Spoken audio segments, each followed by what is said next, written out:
Well, thank you very much, everybody. It's an honor to be with a very strong leader, a man who has been through a lot, and a man who I've gotten to know very well, and we've gotten along really very well. And we had a big call yesterday, as you know, with President Putin, and we'll be talking about it. President Zelenskyy of Ukraine has endured a lot. I mean, he really has. He's endured a lot, and we've endured it with him. To be honest, it's been a long time, and I think we're making great progress. So we're going to be talking about that today. We'll be talking about what took place yesterday with my phone call with President Putin. And I think that things are coming along pretty well. It began with Alaska, where I think certain guidelines were discussed, and we want to see if we can get this done. This was long ago into the Biden administration. I came here and we inherited this, and we'd like to see if we could finish it, end it. We want it ended. So many people have died in this war, and we're gonna get it ended. So I just want to thank you all very much. If you have a couple of questions, go ahead, please. In fact, before I do that, let me just ask the President to say a few words. Thank you, President. Glad to meet you again, Mr. President. Thank you very much for the invitation. Again, my congratulations with your successful ceasefire in the Middle East. Thank you. Yeah, and you did it, and I think this is the momentum to finish Russia's war against Ukraine. I think that, yes, we understand that Putin is not ready. I think not ready, but I think that I'm confident that with your help, we can stop this war. And we really need it. We see that they don't have successful steps on the battlefield, and it's good. I think that their army is weak now, but a lot of losses. They have a lot of losses and in economy and people, and I think this is a very important moment. And I wanted to thank you, Mr. President, after our phone calls. Yesterday I had a good opportunity to meet with the big American energy companies, and they're ready to help us. Yes, after all these attacks on our infrastructure, Russian attacks, and etc. And I had also meetings, thanks to your team. We had meetings with a good military companies. We spoke about air defense, and I want to share it after with details where we are. Thank you. Thank you so much. Thank you very much. Very good. And I think it looks beautiful in his jacket. Yeah? It's beautiful. I hope people notice. It's a good. It's actually very stylish. I like it. President Trump. Yeah, please go ahead. Under the Biden administration, the White House was fearing of a possible escalation. They were not allowing the Ukrainians to strike into Russia, fearing of this escalation. Yeah. Would your administration allow Ukrainians to strike deep into Russia? We're going to be talking about that. That's something we'll be talking about. You're right. It's an escalation, but we'll be talking about that. Mr. President, will President Zelenskyy join you in Hungary to meet President Putin? Because it's a leader that we like. We like Viktor Orban. He likes him. I like him. It's a country that's a safe country. Done a very good job. He's been a very good leader in the sense of running his country. He doesn't have a lot of the problems that other countries have. And so we've decided that we'll be going to be with Viktor Orban, and he will, I think he'll be a very good host. President Trump, President Trump, right here. It's President in Trump. Hungary, yeah. We're doing Hungary, yeah. With Putin, trilateral meeting, or is it just you and Putin? To be determined, but I would say most likely it's going to be a double meeting. It'll be a double meeting, but we will have the President, Zelenskyy, in touch. There's a lot of bad blood with the two presidents, and I'm not speaking out of turn when I say it. It's a very difficult situation. You know, we just settled the war, and after thousands of years, I guess. People say anywhere from 500 to 3,000 years, and I was in rooms, as you saw, because you were with me, a lot of you were with me last week, with leaders that didn't like each other, but they were able to get along. These two leaders do not like each other, and we want to make it comfortable for everybody. So one way or the other, we'll be involved in threes, but it may be separated. President Trump, Mr. President, President Trump. Was he what? Where are you from? From Ukraine. We actually had Okay, good. with me Good, yeah. What if Mr. President Putin doesn't agree to peace in Hungary? What do you do then? Do you have? Well, let's see what happens. I mean, you know, what if? I think he will. I think that President Putin wants to end the war, or I wouldn't be talking this way. I think he wants to end the war. I spoke to him yesterday for 2.5 hours. We went through a lot of details. He wants to get it ended. I think that President Zelenskyy wants to get it ended. Now we have to get it done. President Trump, Kara Castronova from Lindell TV. And although I love asking you questions, today my question is for President Zelenskyy Sure. of Ukraine. Go ahead, please. Thank you. Our President Zelenskyy, President Trump, just brokered a peace deal in the Middle East that all Americans, both sides of the aisle, are very proud of. But to meet that deal, both sides had to make concessions. Our president has stuck out his neck in many ways to make a peace deal for your war as well. What specific concessions are you willing to make to end this war with Russia? Will you give up joining NATO? Americans have foreign war fatigue, and our president, as he said, we need our tomahawks too. To me. Yes, you, Okay. President Zelenskyy. Thank you What very much. concessions will you That's some question. Right? So many Thank questions you. in one. Thank you very much for your question. First of all, I think we need to sit and speak. The second point, we need ceasefire. Even now, you see in the Middle East, it's very difficult to hold ceasefire. Everywhere, in every war, it's very difficult. We want peace. Putin doesn't want. That's why we need pressure on him. We will speak with President today what we need. We understand what we need to push Putin to negotiation table. And as I said previously, so we are ready to speak in any kind of format, bilateral, trilateral, doesn't matter. Matter just peace. This is important. And we don't speak about NATO or NATO. For Ukrainians, it's very important. Of course, it's our decision, decisions of allies to decide where we are. But are you willing to give Yes, up but joining the NATO? most important thing for people in Ukraine, which are under each day's attacks, to have really strong security guarantees. NATO is the best, but weapon is very important. Allies on our side is very important. And between us, for us, bilateral security guarantees between me and President Trump is very important. I don't know, we didn't speak with details about it, but this is the most important document because the United States is very strong. Sir, President Trump, Peter? President Trump, you are the middleman right now, hoping to end this conflict. Who is doing a better job negotiating, President Zelenskyy or President Putin? I think they're both doing a great job in that sense. We have to get it done. We've got to take some of the hatred of each other. You know, they don't like each other. I say that in front of President Zelenskyy, but I say it in front of President Putin too. They have tremendous bad blood. It's really is what is holding up, I think, a settlement. I think we're going to get it done, and we have to make it long-lasting. As I said in the Middle East, everlasting, right? Everlasting. And the Middle East is a much more complicated situation. You know, we had 59 countries involved, and every one of them agreed. And it's, you know, it's sort of amazing. Most people didn't think that was doable. This is going to be something I really believe that's going to get done. I had a very good talk yesterday with President Putin. I think he wants to get it done. And President Peter? Zelenskyy, right behind you. When we were in Israel with President Trump earlier in the week, we heard a lot about the difference in diplomacy between President Trump and President Joe Biden before him. What do you see as the biggest difference in diplomacy between President Trump and President Biden? President Trump has a big chance now to finish this war.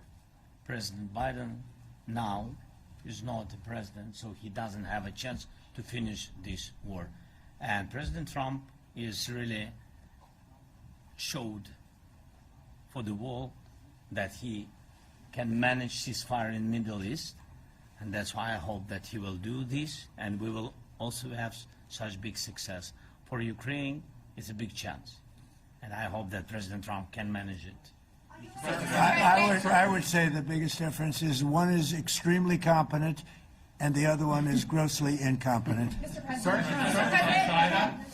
a few weeks ago in New York when you two met, you said that you think Ukraine could ultimately take back all the territory that it's lost so far. Do you still think that's the case, or do you think there'll have to be some sort of You swap never of know. territories? Look, you know, war is very interesting. You never know, do you? You just never know. With war and peace, but you never know. Are you ready?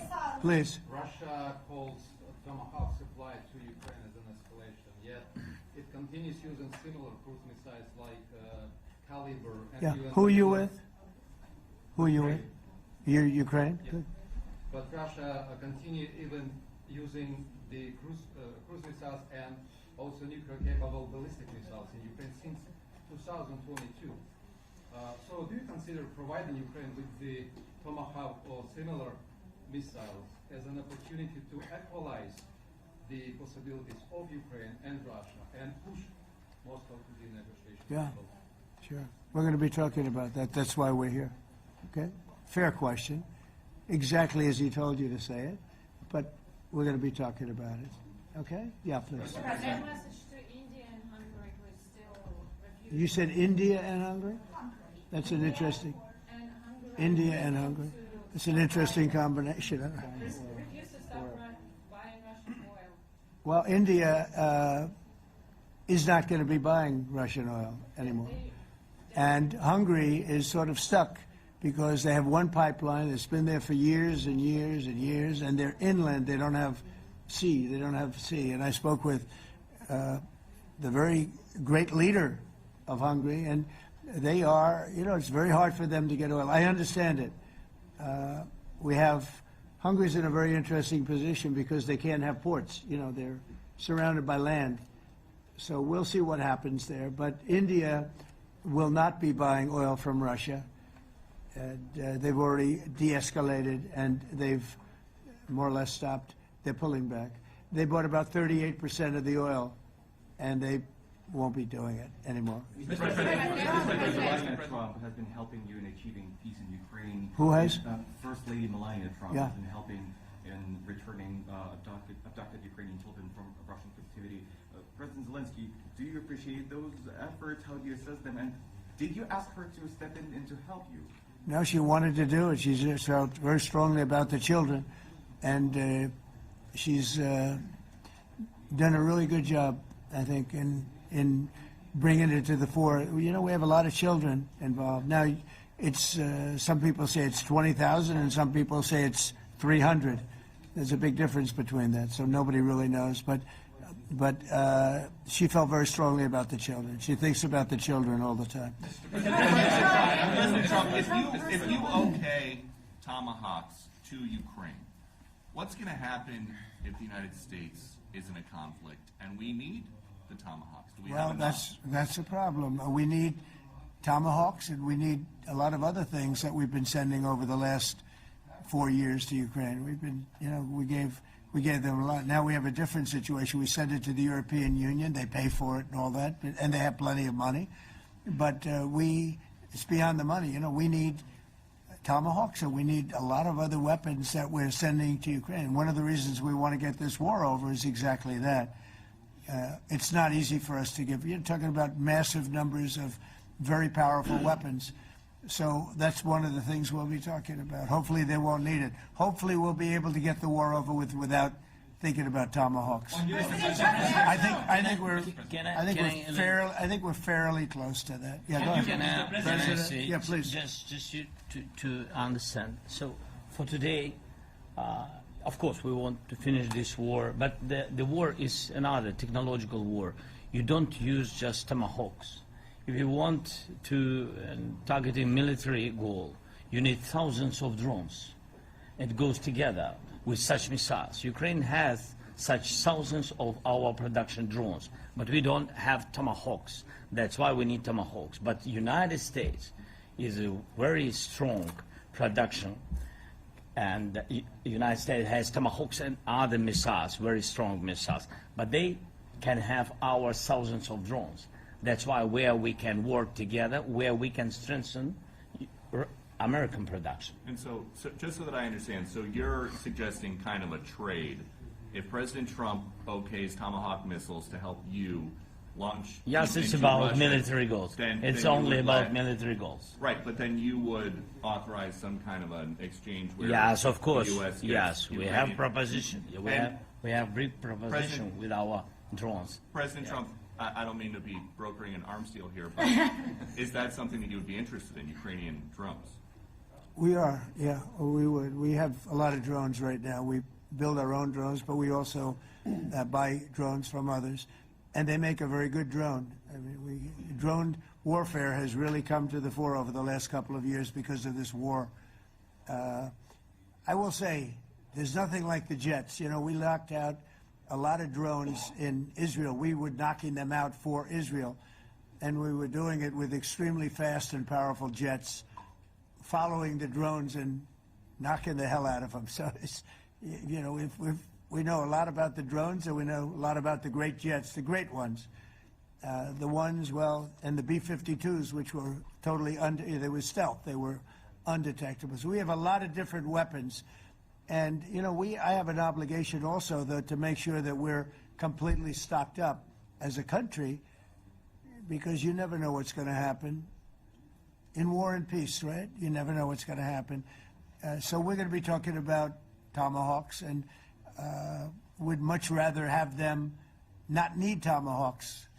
Would much rather have the war be over, to be honest, because, you know, we're in it to get the war over. We're selling a lot of different types of weapon, as you know, to the European Union. We're not in it for that. We're in it to get it over. We're losing thousands of people a week, thousands of people, Russian, Ukrainian, and mostly soldiers. I mean, mostly soldiers. But we're in it to see that end. And if we can end quickly, and I think we can. I mean, I had a very good talk yesterday. We're going to be talking about it. But I had a very productive talk yesterday with President Putin. We'll see what happens. But the war in the Middle East was far more complicated. We got that one done. And I think we have a good chance. I think President Zelenskyy wants it done, and I think President Putin wants it done. Now all they have to do is get along a little bit. Can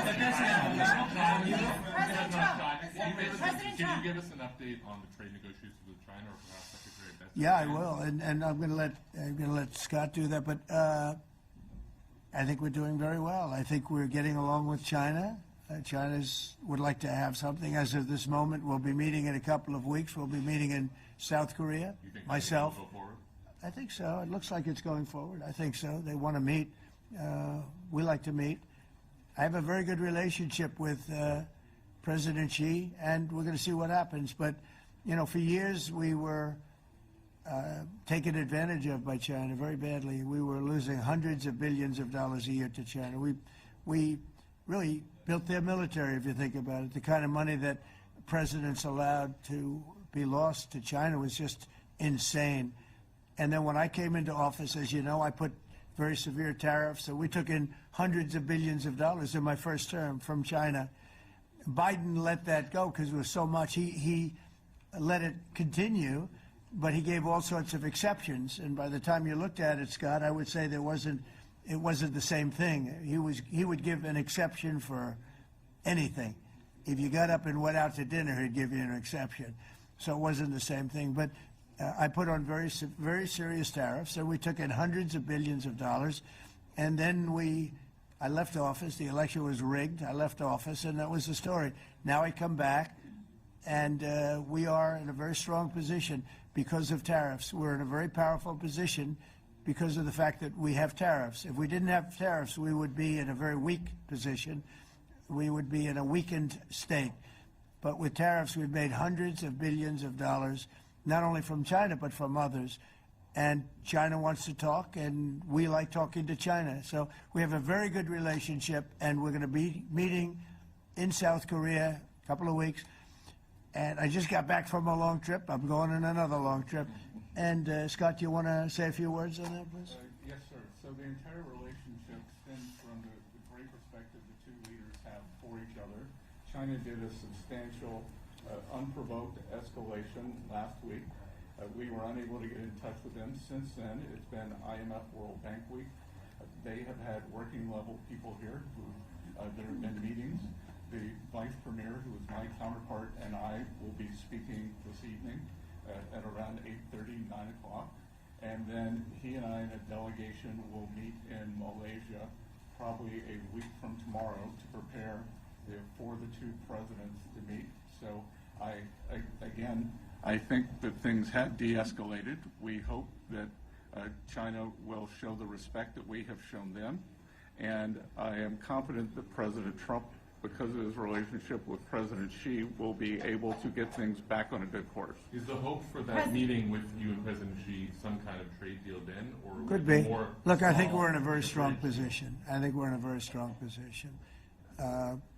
We're getting, as you know, as of November 1st, I could move it up if I wanted, a 100% tariff over and above what we get now.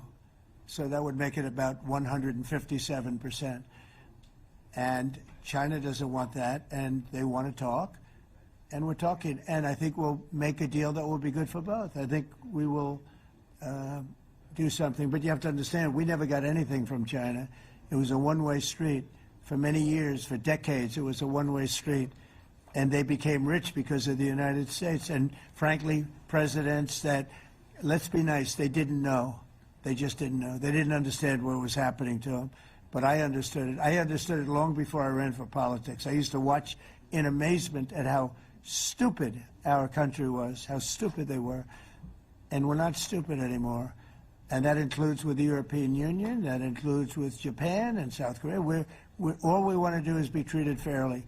But the fairly is hundreds of billions and even trillions of dollars coming into the United States. And it's our national security is secure because of tariffs. If we didn't have tariffs, we would have no national security. So it's very important. Will you seek China's help in ending the war in Ukraine? Do you need them to put pressure on Russia? I'll be discussing that, but I'd love to see it ended before that. I mean, I think we have a chance of ending the war quickly if flexibility is shown on behalf. And again, we're not losing people. The United States is not. We're not losing people. We're not spending money. We're getting paid for the, ammunition and missiles and everything else that we're sending to the European Union, but to NATO. But it's very similar. If you look at the countries, I mean, it's very similar. And we just made a very fair trade deal with the European Union, and what we wanted, and we made a very good deal with NATO too. They pay for all of this. That's not what we're in this for. We're in it to save thousands of lives every week, thousands and thousands of lives. That's why we're in it. And I think we have a very good chance of bringing this war to a conclusion. President, and your cabinet has done honestly an excellent job. I think that a lot of people could agree to that. Thank you. I'm speaking as someone who lost my father in a war, so I know the human cost. What would your advice be to American leaders, to world leaders, to neocons, to TV hosts who often speak about conflict in abstract or strategic terms rather than the human cost and the human terms? Look, my only statement is we have to get together. It's a very small group of people. It's the president, and the president. Okay, 3 presidents. And I'm the mediator president. And I'm mediating not an easy situation. It should be easy, but it's a lot easier when people understand each other, and when they get together, and when they like each other. We don't necessarily have that situation as far as like is concerned. Maybe it can turn around. Maybe it can. But in the meantime, we'll have them keep a little bit of distance, and we're going to see if we can get it done. This is number 9, okay? This will be number 9 for me. I've solved 8, including the Middle East. I've solved 8. This, I thought, would have been among the easiest. We solved, President Putin mentioned yesterday Armenia, all of the different wars. He said it was amazing because but the big one that he was surprised that we were able to settle was the Middle East. He thought it was incredible. He was very generous in that sense. This should be something we're able to settle, and I think we will be able to settle. Yeah, Brian. Yes, on that note, you will go down as the peacemaker, no doubt, and you will resolve this war. Well, we resolved 8 others. It's funny how people say that. If you get this one, every time I do one, they forget about that one. I solved 8 wars. Go to Rwanda and the Congo, talk about India and Pakistan, look at Thailand, look at all of the wars that we solved. And every time I solve one, they say, if you solve the next one, you're going to get the Nobel Prize. I didn't get a Nobel Prize. Somebody got it who's a very nice woman, very nice. I don't know who she is, but she was very generous. So I don't care about all that stuff. I just care about saving lives. But this will be number 9. But every time I solve one, they said, sir, if you solve one more, you're going to be known as a peacekeeper. So to the best of my knowledge, we've never had a president that solved one war.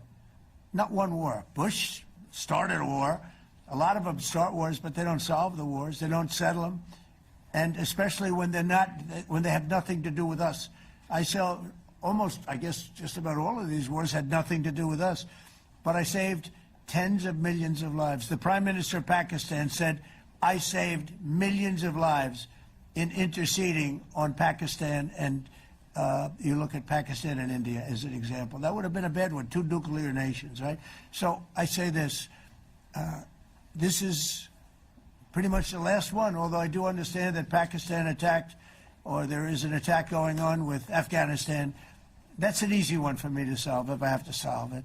In the meantime, I have to run the USA, but I love solving wars. You know why? I like stopping people from being killed, and I've saved millions and millions of lives, and I think we're going to have success with this war.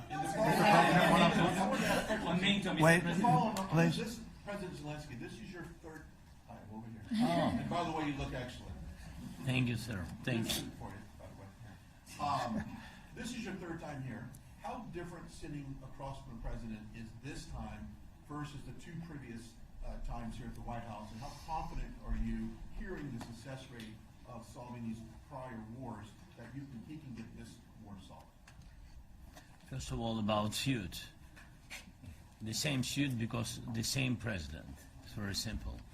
The next president will have another suit. Yes. About our relations with President Trump, I think we have important dialogues, and I think we begin to understand each other. Yes, and I know that President is briefed very well about the situation in the battlefield, and he knows a lot what's going on the battlefield in Ukraine, and I think it really helps. When you know a lot of things, a lot of details about one or another war, it helps a lot. But we are still in a war. And I hope we can manage. You have been clear that there are some countries that are not meeting their commitment. You pointed out Spain. They said that it's impossible. No, Spain has not come through. No, Spain has not been loyal to NATO. Spain has been, they're the only one.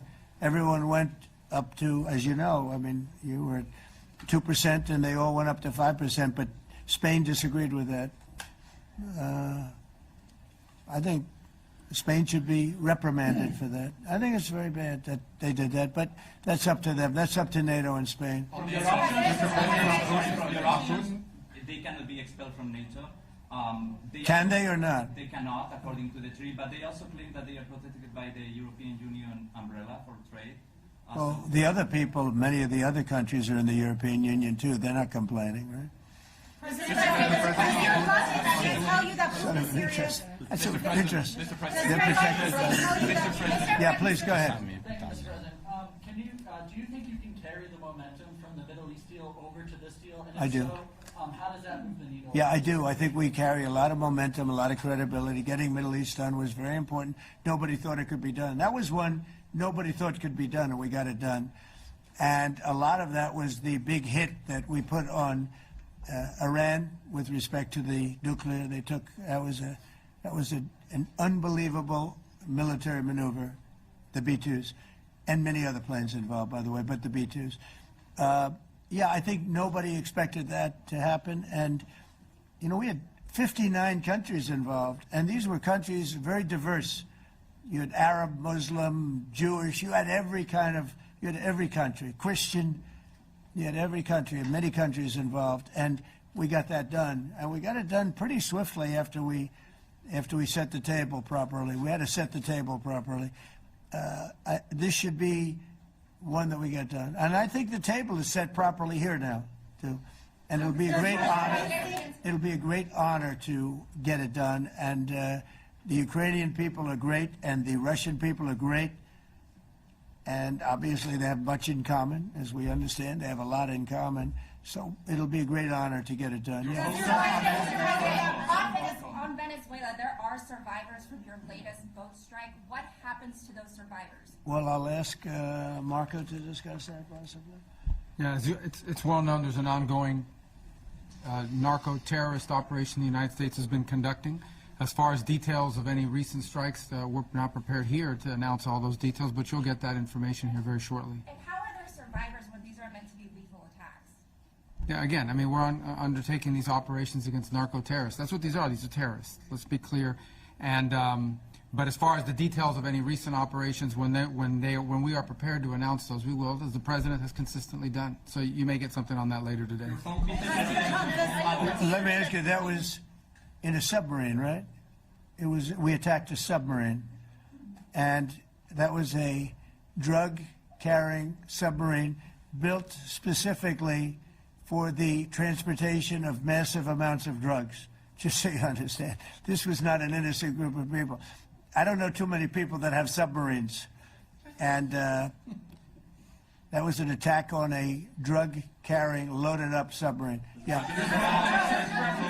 On Putin, is it your belief, as Mr. Zelenskyy said yesterday, that the threat of tomahawks and costs, as Secretary Hicks put it, is that bringing him to the table, the fact that it's kind of a carrot and stick? I don't know what's bringing him to I think he wants to make a deal, that's all. I can't tell you what's bringing him. Sure, that's the threat of that is good, but the threat of that is always there. Tomahawks are very dangerous weapons. They're incredible weapons. If you like warfare, it's one of the most accurate. You know, we hit 30 Tomahawks in Iran after the B-2s did their damage. We sort of gave it a little capper with 30 Tomahawks from a submarine, quite far away actually, but they're an amazing weapon. They're a very powerful weapon, but they're a very dangerous weapon, and it could mean big, escalation. It could mean a lot of bad things can happen.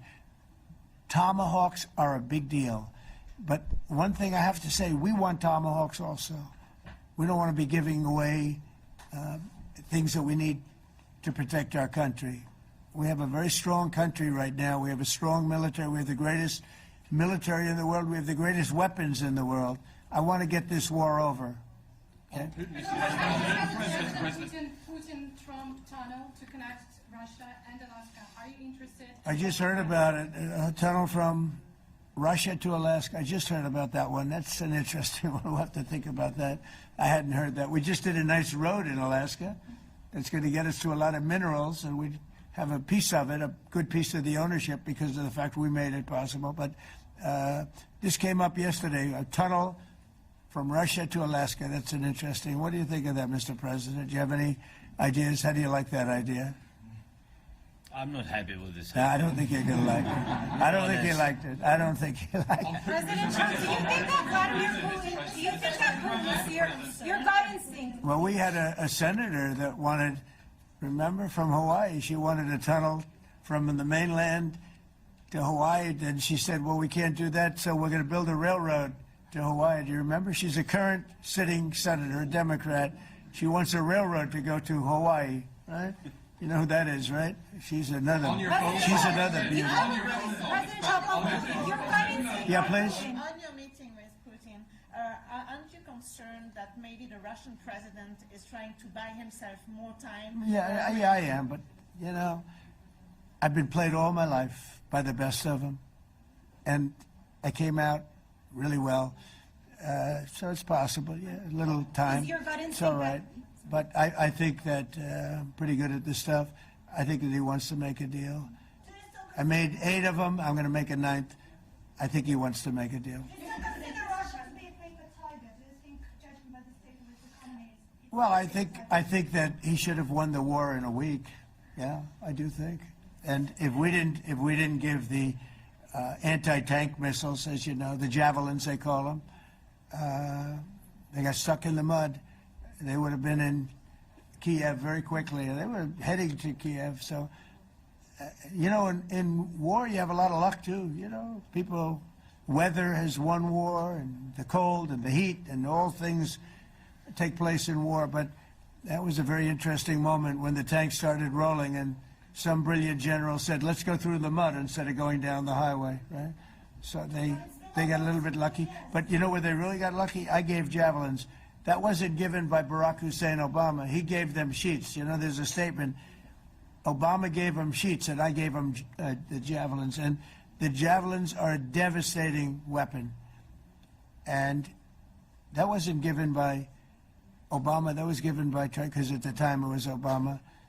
That was given by me. So it was like one of those things. And you had hundreds of them. They're a devastating weapon. We have a lot of devastating weapons. I'd rather not use them. But that was a big moment. You know, when the tanks got stuck, they got stuck. And call it luck or call it talent. I'm not sure what you'd call it, but it was a big moment in time. Do you think Democrats will give you credit? Do you think Democrats will give you credit when you finally end this war, like they did with the war in the Middle East? And I think right now the Democrats are really damaged, mentally damaged. They want to take $1.5 trillion with a T, $1 trillion, and give it to people that invaded our country. They came into our country illegally, from prisons, from mental institutions, gang members. They want to give them health care and take it away from our citizens. We're not going to do that. $1.5 trillion. They want to destroy.